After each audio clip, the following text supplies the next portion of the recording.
ఈ మధ్యన మళ్ళీ చంద్రబాబు నాయుడు గారి మాటలు వింటుంటే కొన్ని సందర్భాల్లో నవ్వు వస్తుంది, కొన్ని సందర్భాల్లో ఆశ్చర్యం వేస్తుంది. ఎందుకులే పట్టించుకో, ఎందుకు వదిలేద్దాంలేమని చెప్పి అనుకుంటే కూడా కొన్ని సందర్భాల్లో ఎందుకో తప్పకుండా మాట్లాడాల్సిన అవసరం ఉందని అనిపిస్తూ ఉంది. చంద్రబాబు నాయుడు వాస్తవానికి ఏది ఊరికనే మాట్లాడాడు, దాని వెనకాల ఏదో ఉంటుంది. తెలంగాణకు సంబంధించి, హైదరాబాద్ అభివృద్ధికి సంబంధించి చంద్రబాబు మాట్లాడే మాటలు చాలా హాస్యాస్పదంగా ఉంటాయి. కానీ దాంట్లో ఏదో మోసపూరితమైన విషయాలు కూడా ఉంటాయి. ఎందుకంటే ఆయన నిన్న మొన్న మాట్లాడింది, మహానాడులో మాట్లాడింది, అసలు అది తెలంగాణకి ఏమాత్రం సంబంధం లేని కార్యక్రమం అక్కడ. కానీ అక్కడ మళ్ళీ నిన్న మాట్లాడుతూ ఇవాళ భారతదేశంలో తెలంగాణ తలసరి ఆదాయం నెంబర్ 1 ఉంది, కానీ దానికి కారణం నేనే అని మాట్లాడడం, పదే పదే హైదరాబాదు నేనే అభివృద్ధి చేసిన. సరే, ఇవి చెత్త మాటలు లేని కొట్టేద్దామని అనిపిస్తుంది. కానీ ఒక అబద్ధాన్ని 100 సార్లు చెప్తే నిజమని నమ్ముతారు అని ఏదైతే మనం గోబెల్స్ సిద్ధాంతం గురించి వెళ్ళి మాట్లాడుకుంటున్నామో, గోబెల్స్ కూడా సిగ్గుపడే పద్ధతిలో ఉంటాయి చంద్రబాబు నాయుడు గారి పనులు, మాటలు. వాస్తవానికి చంద్రబాబు నాయుడు గారు సమైక్య ఆంధ్రప్రదేశ్లో పరిపాలన చేసిండ్రు. వారు మొత్తం కలిపి చేసింది 9 సంవత్సరాలు. 2004తోనే చంద్రబాబు నాయుడు గారి చరిత్ర ముగిసిపోయింది. సరే, వారంటే సీనియర్ నాయకుడిగా గౌరవం ఉంటుంది, అది వేరే విషయం.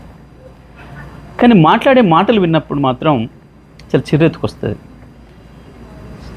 తెలంగాణ వాదులు వాళ్ళదైన పద్ధతుల్లో వాళ్ళు స్పందిస్తున్నారు సోషల్ మీడియాలో. మిత్రులు, నిజమే, కొన్నిసార్లు వాళ్ళు పెడుతున్న పదాలు, వాళ్ళు వాడుతున్న పదాలు చూస్తే కూడా కొంచెం బాధ అనిపిస్తుంది, అంత హార్ష్గా ఎందుకు మాట్లాడుతున్నారు మా వాళ్ళు అని. కానీ మీలాంటి వాళ్ళకు అదే సరైందేమో అనే భావన వచ్చేటట్లు ఉంది మీ ప్రవర్తన. ఎందుకంటే 2004లో మీరు దిగిపోయిన నాటికి సమైక్య ఆంధ్రప్రదేశ్ది తలసరి ఆదాయం 25,900, 26,000 లోపు. ఇక ఆ తర్వాత మీకు పరిపాలన సంబంధం లేదు. 2014లో మీరు ఆంధ్రప్రదేశ్ని 5 సంవత్సరాలు పరిపాలించారు. కేసీఆర్ గారు తెలంగాణ పరిపాలించారు 2014 నుంచి 23 వరకు. మొత్తం భారతదేశంలో ఏ రాష్ట్రంలో రానటువంటి యొక్క అభివృద్ధి ఒక్క తెలంగాణ రాష్ట్రంలోనే వచ్చింది.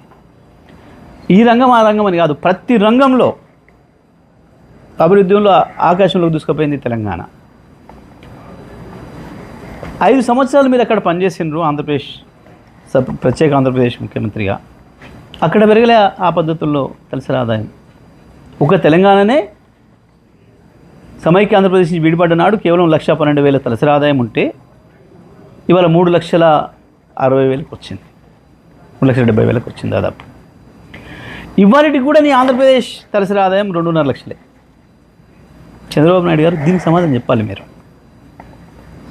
నిజంగా మీ పరిపాలన అంత గొప్పదే అయితే ఎందుకు మీరు ప్రత్యేకంగా పరిపాలించిన ఆంధ్రప్రదేశ్లో తలసరి ఆదాయాన్ని అభివృద్ధి చేయలేకపోయారు?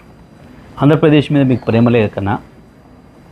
ఎందుకు లేదు 4 రోజులు ఉండి వాడుకొని పారేసే రాష్ట్రం కదా, మళ్ళీ ఎట్లాగా హైదరాబాద్లోనే వచ్చి డెవలప్ అయ్యి హైదరాబాద్లో కదా ఉండేది అన్న భావనతోనే ఏమనుకోవాలి మిమ్మల్ని? భారతదేశంలో మిగతా ఏ రాష్ట్రంలో కూడా మోడీ గారి డబుల్ ఇంజన్ రాష్ట్రాలు 25 ఏళ్ళుగా మోడీ గారి పరిపాలనలో ఉన్న గుజరాత్తో సహా ఉత్తరప్రదేశ్, మధ్యప్రదేశ్, రాజస్థాన్